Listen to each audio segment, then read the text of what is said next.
We're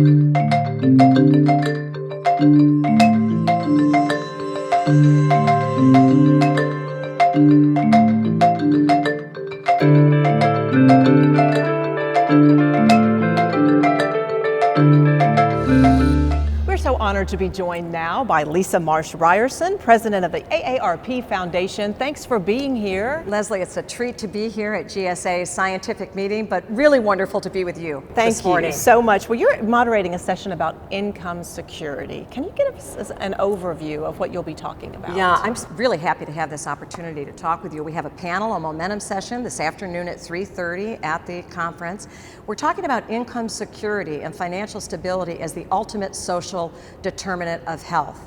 Knowing that, isn't it terrific that so many people have the possibility for longevity and that the population is aging? That is important for communities across the nation. But for many people, longer lives will be poorer lives, and that's what we'll be addressing at today's session. Let's talk a little bit more about how income security actually relates to health long term. Yes. You know, in our nation alone, there are 10 million people who are 50 or older who are already living in poverty, and 37 million older adults who are one life event away from financial disaster and from dropping into poverty.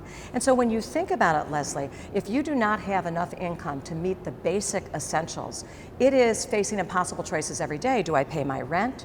Do I buy my medicine? Do I pay my utility bill? Do I buy my food?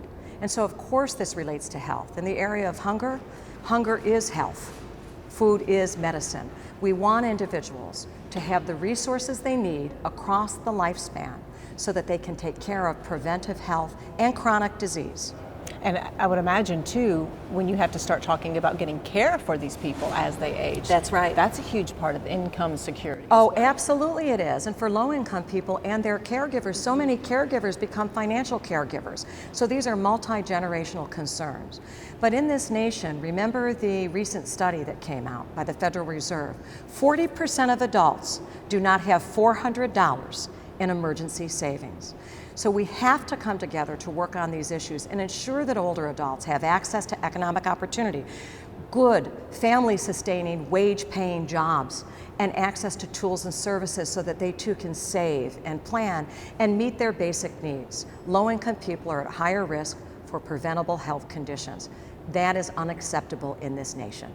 I can understand why this is so important to be talking about at this specific conference. What do you want members to take away from this session? Well, it'll be an exciting session, and I have colleagues who are here from JPMorgan Chase, Yanira Cruz from the National Hispanic Council on Aging, Kevin Prindeville, the Executive Director of Justice and Aging, and Nan Gibson, as I said, from Chase. So we're going to be talking about this as a multi-sector issue, talking about the fact that for people of color, those who are older, these are heightened issues. We have to address equity and the fact that systemic discrimination and indifference is a huge part of poverty for older adults. And Kevin will be talking about issues in the courts and justice as it relates. So I want them to take away the importance of research in this area and action.